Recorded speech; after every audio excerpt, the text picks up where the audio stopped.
Azərbaycan Cənubi Qafqaz regionunda yeni status quo yaradıb və bu barədə Azərbaycan prezidentinin köməkçisi, prezident administrasiyasının xarici siyasət məsələləri şöbəsinin müdürü Hikmət Hacıyev Qarabağ Universitetində diplomatik korpus nümayəndələrinin Xankəndi səfəri çərçivəsində deyib və o Xankəndi barədə danışarkən vurğulayıb ki, bu ad xanın kəndi mənasını verir və bu şəhər Azərbaycan tarixinin qədim və əhəmiyyətli yaşayış məntəqələrindən biridir. 1923-cü ildə Dağlıq Qarabağ Muxtar Vilayətinin yaradılmasından sonra şəhər 10 illiklər boyunca Stepanakert kimi adlandırılıb və 1980-ci ilin sonlarında isə Xankəndi separatizmin, terrorizmin və terror fəaliyyətlərinin mərkəzinə çevrilib.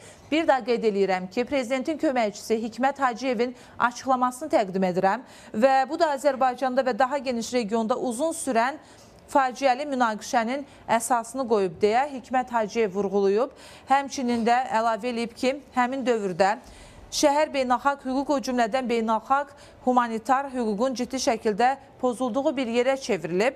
Burada Azərbaycanlı mülki şəxslərin və hərbi qulluqçuların əsir və girov kimi saxlanılması, işgəncəyə məruz qalması halları baş verib. Hikmət Hacıyevin açıqlamasında belə vurğulanır.